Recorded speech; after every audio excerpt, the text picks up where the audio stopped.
Like and subscribe and click the bell icon to get new video updates. Lismore'S future under review as discussion paper released for rebuild options. Lismore could move part of its business and industrial areas to its golf course, as part of a range of measures to flood-proof the city. Lismore City Council has released a discussion paper with a range of ideas on how to rebuild in the wake of its catastrophic floods in February and March. The floods inundated thousands of homes and businesses and, more than 2 months later, many have not returned or are still struggling to plan a rebuild.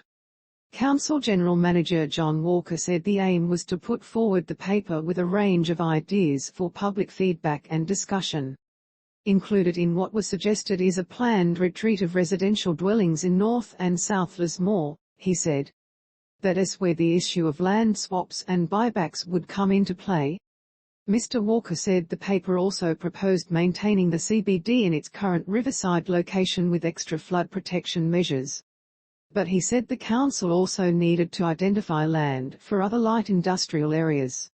One, which may be controversial, is looking at a new mixed-use centre on the golf course, which is, I think, 32 hectares of mostly flood-free land, he said.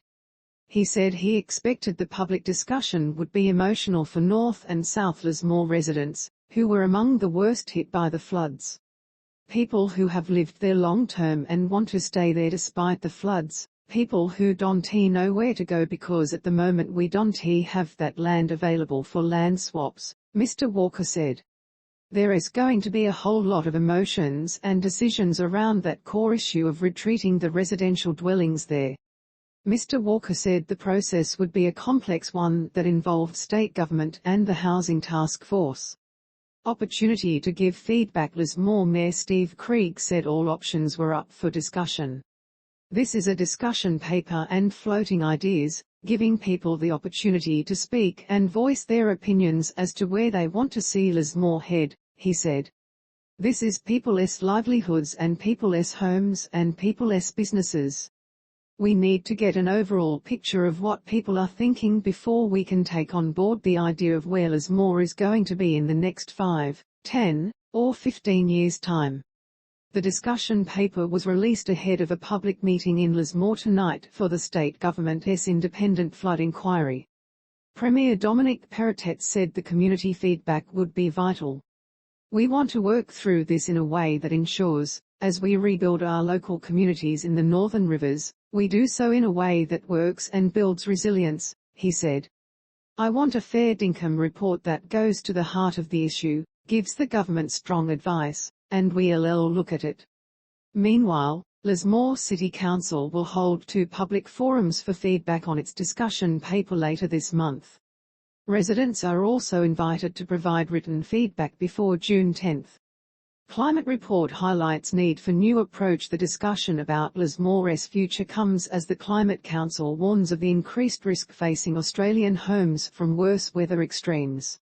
Read more. The council has released a report estimating more than 1 in 10 homes across the Northern Rivers will be uninsurable by 2030.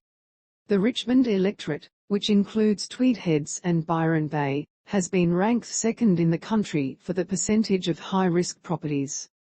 The federal electorate of Page, which covers Lismore, comes in 9th. Report author Nicki Hutley said, in Lismore, 1 in 5 homes would be uninsurable. We know many people in Lismore could get insurance before this flood, so the situation is certainly not going to improve for them, she said. ABC North Coast will deliver a wrap of the week's news, stories and photos every Friday. Sign up to stay connected. Posted 4 hours ago, updated 3 hours ago.